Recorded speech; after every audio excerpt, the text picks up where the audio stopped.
তাৰ মানে কি হ'ল এই ভেন্দি গছৰ ভেন্দিবিলাক কি হয় এনেকুৱা ধৰণৰ বেকা আৱৰণ লয় আৰু পাতত এনেকুৱা ধৰণৰ এই চাওক স্পট পৰা দেখা পোৱা যায়। তো এটা গছতে অলৰেডি ৩-৪টাকৈ ভেন্দি, কিছুমানত ৬টা-৭টাকৈ। আৰু কি হৈছে এয়া চাওক পোকবিলাক এনেকুৱা ধৰণৰ বাহ যদি সাজিছে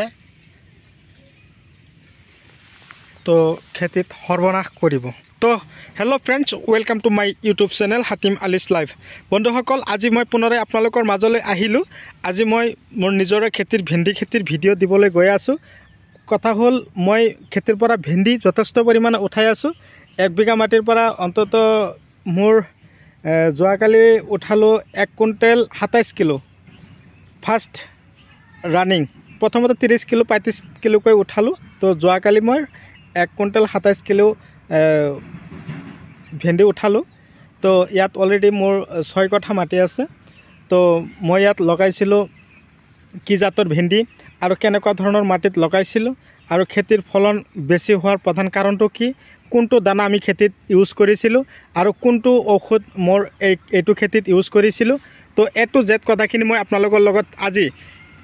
শ্বেয়াৰ কৰিবলৈ গৈ আছোঁ। কথা হ'ল আপোনালোকে যদি মোৰ চেনেলৰ নতুন ভিউৱাৰ্ছ হিচাপে আছে তেনেহ'লে মোৰ চেনেলটো ছাবস্ক্ৰাইব কৰি দিয়ক আৰু কাষত থকা বেল ঘণ্টিটো লাহেকৈ বজাই দিয়ক, যাতে এনেকুৱা ধৰণৰ জৈৱিক বৈজ্ঞানিক পদ্ধতিৰে কৰা খেতিৰ ভিডিঅ'খিনি আপোনালোকৰ মোবাইলত নটিফিকেশ্যনটো অলৰেডি পায়। তো কথা হ'ল বন্ধুসকল, আপোনালোকে মোৰ ভিডিঅ' কোন ঠাইৰ পৰা চাই আছে আপোনালোকক মোৰ তৰফৰ পৰা আন্তৰিক শুভেচ্ছা অভিনন্দন জ্ঞাপন কৰিছোঁ। তো মোৰ প্ৰথমতে এটা কথা আপোনালোকক ক'বলৈ খুজিছোঁ যে অসমবাসী ৰাইজ, আপোনালোকে বিশেষকৈ আমাৰ অসমীয়া জাতি যাতে আমি লাহে লাহে আগফালে খোজ মেলিব পাৰোঁ, উন্নত দিশত আগবাঢ়িব পাৰোঁ, এনেকুৱা ধৰণৰ খেতি বাতি কৰিব পাৰোঁ, তাৰ কাৰণে মই আপোনালোকক এনেকুৱা ধৰণৰ ভিডিঅ' দি আছোঁ। তো কথা হ'ল আপোনালোকে মই কোৱা কথাখিনিৰ ওপৰত আপোনালোকে কি কৰিব, ফ'ল' কৰিব। ফ'ল' কৰি যদি আপোনালোকে খেতি কৰিব পাৰে তো আপোনালোকৰ খেতিৰ পৰা মই ভাবোঁ মই যেনেকুৱা ধৰণৰ খেতি কৰিছোঁ, মোৰ খেতিৰ পৰা যেনেকুৱা যথেষ্ট পৰিমাণে ফলন উঠাব পাৰিছোঁ, তো সেই পদ্ধতিমতে আপোনালোকেও খেতি কৰক। সেই পদ্ধতিমতে আপোনালোকেও খেতিৰ পৰা ভাল এটা উৎপাদন কৰক, তাৰে কামনা কৰিলোঁ। এই খেতি কৰিবলৈ হ'লে ওখ এঢলীয়া অম্লতা বেছি থকা মাটি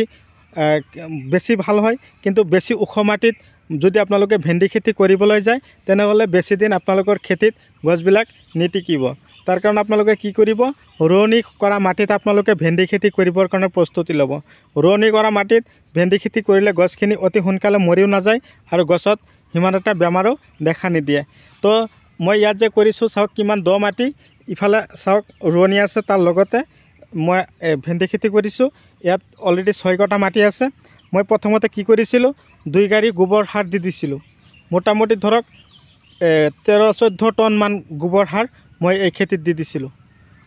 তাৰমানে গাড়ী বুলি ক'লে আকৌ আপোনালোকে ভাবিব ট্ৰেক্টাৰ 2 ট্ৰেক্টাৰ দিলেও যথেষ্ট হয় নেকি, নহয় বন্ধুসকল। তো আপোনালোকে কি কৰিব, ডাইৰেক্টলি ট্ৰাকেৰে আপোনালোকে গোবৰ দি দিব। নিজৰ খেতিত আপোনালোকে গোবৰ সাৰ দিওঁতে কেতিয়াও ভয় নকৰিব। আৰু খেতি কৰাৰ আগতে আপোনালোকে এটা কথাই আপোনালোকক কয় যে আপোনালোকে কি কৰিব, নিজৰ খেতিত আপোনালোকে যেতিয়া খেতি কৰিব নিজৰ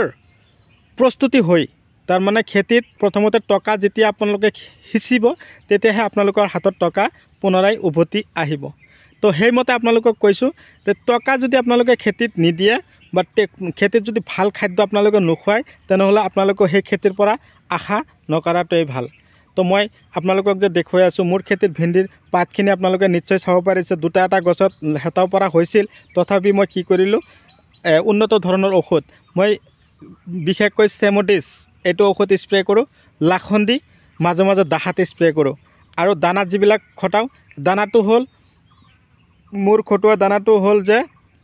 হিমক এচিড প্লাছ থকা দানা, ৰটেক্স, তাৰপিছত মাৰ্বল, তাৰপিছত আছে ব্লেক গ'ল্ড, তাৰপিছত আছে অইন বহুত ধৰণৰ দানা আছে। আপোনালোকে এইবিলাক দানা আপোনালোকে স্পাৰ্কাৰ জিয়াৰ, তাৰমানে জলকীয়া, ভেন্দি, তাৰপিছত এই বেঙেনা, এইবিলাক খেতিৰ কাৰণে আপোনালোকে যদি স্পাৰ্কাৰ জিয়াৰ দানা আপোনালোকে খটাব পাৰে তেনেহ'লে আপোনালোকৰ খেতিৰ পৰা যথেষ্ট ফলন আপোনালোকে আশা কৰিব পাৰিব। তাৰমানে কথা হ'ল কি, স্পাৰ্কাৰ জিয়াৰ এইটো দানা কেৱল গছত কি কৰিব ফলৰ কাম কৰিব আৰু যিটো 98 হিউমিক এচিড প্লাছ থকা দানাটো আছে সেইটো ফলৰ কাম প্লাছ গছৰ যদি হৰমনৰ অভাৱ হয় তেনেহ'লে হৰমনৰ কামো কৰিব তো আৰু যেটো ৰটেক্স আছে ৰটেক্স দানাটো পাৰিলে আপোনালোকক মই কৈ আছোঁ কথাখিনি আপোনালোকে অকণমান মন দি শুনিব ৰটেক্স দানাটো আৰু হিউমিক এচিড প্লাছ 98 দানাটো কি কৰে গছৰ শিপা আৰু ফলৰ কাম দুয়োটাই কৰে তো এই দুটা দানা যদি আপোনালোকৰ ভেন্দি খেতিত জলকীয়া খেতিত তাৰপিছত জিকা খেতিত তাৰপিছত ৰঙালাও খেতিত লগতে আপোনালোকৰ যদি কি বুলি কয় বিলাহী খেতি সেই বিলাহী খেতি আৰু এনেকুৱা ধৰণৰ খেতি যদি আপোনালোকে এনেকুৱা ধৰণৰ উন্নত জাতৰ দানাবিলাক আপোনালোকে খটায় তেনেহ'লে চাব আপোনালোকৰ খেতিত ফলন কমত আপোনালোকৰ গোবৰ সাৰ দি কেৱল খেতি কৰিলে যিমান হ'ব তাতকৈ 10 গুণ হ'ব এইবিলাক দানা যদি আপোনালোকৰ খেতিত আপোনালোকে সিঁচে তো নিশ্চয় বুজিব পাৰিছে মই নিশ্চয় আপোনালোকক বুজাব পাৰিছোঁ তো বন্ধুসকল এয়া চাওক মই যেদিনাখন গুটি লগাইছিলোঁ গুটি লগোৱাৰ পদ্ধতি মতে আপোনালোকক মই সিদিনাখন মোৰ খেতিৰে ভিডিঅ' আপোনালোকলৈ দি পঠিয়াইছিলোঁ কি পদ্ধতি মতে মই গুটি পেলাইছিলোঁ কেনেকৈ পচাইছিলোঁ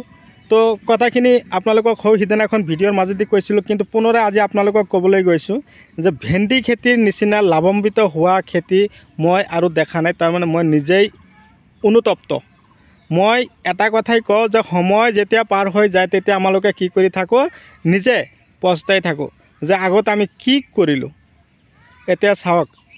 আমি শিক্ষিত নিবনুৱা হৈ আমি কিয় বহি থাকিম 1 বিঘা মাটি ভেন্দি খেতি কৰক না আপোনালোকে আৰু কিমান কম আপোনালোকক অন্তত 1 বিঘা মাটি ভেন্দি খেতি কৰক মই আপোনালোকৰ লগত হাতে হাত মিলাই কিনে আপোনালোকৰ লগত মই আছোঁ আপোনালোকক যিমান সহায় সহযোগিতা আগবঢ়াব লাগে মই A to Z ঔষধ দানা যিমান লাগে মই আপোনালোকক যোগান ধৰিম তো কথা হ'ল আপোনালোকে খেতি কৰিব আপোনালোকে এই কথাটো নাভাবিব যে আপোনালোকে বিকিব আপোনালোকৰ পৰা মই টকাখিনি ল'ম এইটো কথা কেতিয়াও আপোনালোকে অনুভৱ নকৰিব আপোনালোকৰ খেতিৰ পৰা আপোনালোকে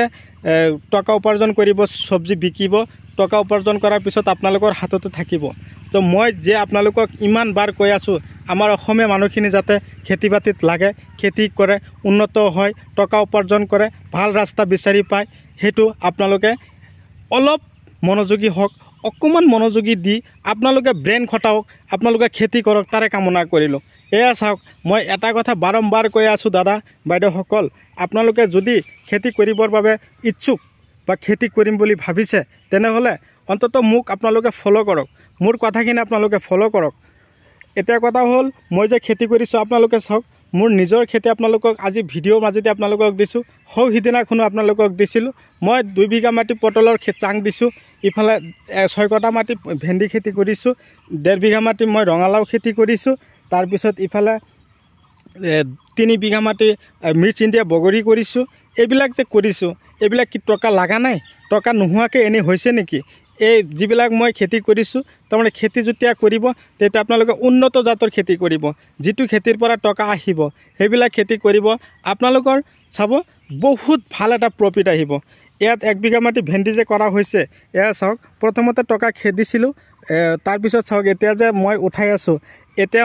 বৰ্তমান ভেন্দিৰ বজাৰ 45-50 টকা কিলো 1 কুইণ্টেল ভেন্দি উঠালে আপোনালোকে নিজে হিচাপ কৰক যেতিয়া আৰু 15 দিন 10 দিন পাৰ হৈ যাব তেতিয়া এই 6 কটা মাটিৰ পৰা যেতিয়া 2 কুইণ্টেল 2.5 কুইণ্টেল 3 কুইণ্টেলকৈ ভেন্দি উঠাম তেতিয়া মোৰ হাতত এদিন পিছে পিছে কিমানকৈ টকা আহিব আপোনালোকে নিজেই অনুভৱ কৰিব পাৰিছে তো বন্ধুসকল মই আৰু বিশেষ আলোচনা নকৰোঁ যদি আপোনালোকৰ এনেকুৱা ধৰণৰ খেতি কৰিম বুলি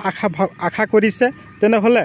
ইমিডিয়েট কৰক সময় আছে এতিয়াও বৰ্তমান সিজন চলি আছে ৰাধিকা ভেন্দিৰ সময় মই ইয়াত লগাইছোঁ চামেলি ভেন্দি এই চামেলি ভেন্দিতকৈ ৰাধিকা ভেন্দি আৰু বেছি ভাল হ'ব গছ আৰু ওখ হ'ব এই মই দ মাটিত লগাবৰ কাৰণে এটোৱে কৈছোঁ আপোনালোকে দ মাটিত যিবিলাক মাটিত আপোনালোকে ৰোৱনি কৰে সেইবিলাক মাটিত কৰিব কিন্তু কৰাৰ আগতে আপোনালোকে ইফকো লিকুইড আছে সেইটো সিঁচি দিব ইউৰিয়া সাৰৰ লগত সিঁচি দিয়াৰ পিছত চাব আপোনালোকৰ